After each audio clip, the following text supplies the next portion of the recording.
السلام علیکم ملګرو خدای دې وکړي چې ښه او جوړ بوی ملګرو زمونږ نننۍ ویډیو چې د هغه د جی ټي آی ان ایگزمپشن په باره کې ده. اوس به تاسو فکر کوئ چې د جی ټي آی ان ایگزمپشن څه ته وایي. جی ټي آی ان مخفف حروف دي چې په انګلیش کې ورته وایي چې ابریویشن. جی ټي آی ان معنا ګلوبل ټریډ آیټم نمبر. اوس که ته غواړې چې امازون ته نو پروډکټ ایډ کې یا نو پروډکټ لیست کې چې هغه امازون باندې نشته، یو مثال درته وایم، نو که ته غواړې چې نو پروډکټ لیست کې چې هغه امازون باندې نشته، نو امازون ستا نه برکوډ غواړي چې هغه برکوډ ستا سره نشته. اوس دې برکوډ دوه طریقې دي چې دا برکوډ ته دوه طریقو یا د دوه لیارو په ذریعه دا برکوډ پیدا کولی شي. اوله طریقه چې کومه د هغه بارکوډ باخلې چې یو بارکوډ په $15 هم شته، رقم ته پریزونه دي. او دویمه طریقه چې کومه د هغه د جی ټي آی ان ایگزمپشن چې هغه امازون ته خپله درکوي په فری. اوس ستا خوښه ده چې کوم یو ته انتخابوې. که ته غواړې چې بارکوډ د ګوګل نه واخلې، ابا انشاءالله زه تاسو ته ښایم چې بارکوډ به څنګه اخلې په پیسو باندې، نو که ته انتخابوي. او که ته جی ټي آی ان ایگزمپشن چې امازون ته خپله بارکوډ درکوي فری، که ته انتخابوي هم، خو بهتره ته دغه خبره ښه ده چې جی ټي آی ان ایگزمپشن ته اختیار کړې، ځکه د امازون خپله تا ته درکوي او فری هم ده. اوس زو چې جی ټي آی ان ایگزمپشن څنګه ده. اوس که ته غواړې چې جی ټي آی ان ایگزمپشن وګورې، دلته اوس ګوګل کې موږ سرچ کوو جی ټي آی ان ایگزمپشن.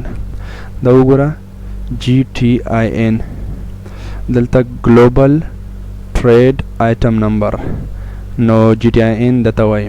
اوس دلته زه تاسو نه عکسو کې ګورم، دا وګوره د ټوله بارکوډ دي، دته وایي چې جی ټي آی ان ایگزمپشن. نو کله هم چې ته غواړې چې پروډکټ لیست کې نو پروډکټ په امازون باندې، نو امازون ستا نه دغه غواړي یا اے سی ان یا یو پی سی بارکوډ، نو دا لازم غواړي. دا جی ټي آی ان ایگزمپشن دته وایي جی ټي آی ان ایگزمپشن. اوس به موږ جی ټي آی ان ایگزمپشن ته څنګه اپلای کوو، نو لاړ به شو خپل امازون سټور ته. دا د زمونږ د امازون سټور. نو اوس که غواړئ چې جی ټي آی ان ایگزمپشن ته اپلای وکړئ، نو لاړ به شئ کیټالوګ ته. کیټالوګ کې به ایډ پروډکټ دا باندې چې کله کلیک وکړو، اوس به دا باندې کلیک نه کوئ دلته، ځکه دلته ته ایگزسټینګ پروډکټ چې کوم اول نه امازون کې پروډکټ لیست کولی شي، خو موږ اوس څه کوو چې نو پروډکټ لیست کوو. دې دپاره موږ بارکوډ یې اخلو. نو لاړ به شئ لاندې به لاړ شئ، دلته وګوره د چپي طرف ته سرچ هیلپ جی ټي آی ان هیډر لرن مور، دا باندې به کلیک وکړئ. دا چپي طرف ته لرن مور، دا باندې چې کلیک وکړو، نو دا هغه ده how to list products that do not have a GTIN, UPC, EN, GAN. نو دلته چې ته به پروډکټ څنګه لیست کوې، هغه چې کوم بارکوډ یې نه وي، نو دلته تا ته خپل امازون ټوله ښیي. نو که انګلیش مزده وي، نو د ټول وایي په هر څه به پوه شئ. خو زه تا ته اسانو الفاظو کې ښایم چې څنګه به درته اپلای کوې. نو لاندې به لاړ شئ. دا وګوره how to request a GTIN exemption. دلته چې تاسو دا وګورئ، نو لاندې به راشئ you can apply for GTIN exemption here. دا here وګوره here، نو دا باندې به کلیک وکړئ here.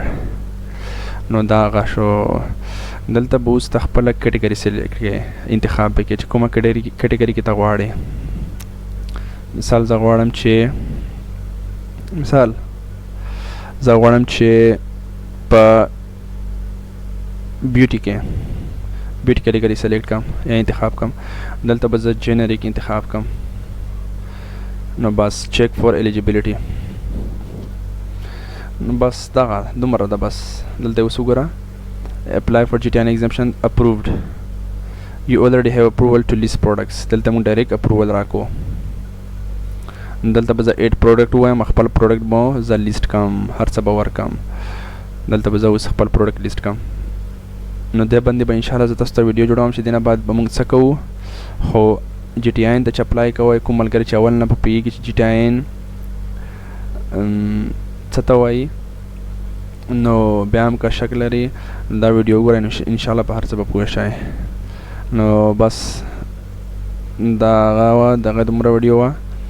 نو بله ویډیو کې به انشاءالله زه تاسو ته ښیم چې دې نه بعد به موږ څه کوو، پروډکټ به څنګه لیست کوو او هر څه به زه تاسو ته ښیم. نو جی ټي آی اپلای چې کوئ نو دغه سیم ټو سیم طریقه اختیار کړئ انشاءالله، نو هیڅ مشکل به ونه لرئ. په خدای مو سپارم. مع السلام.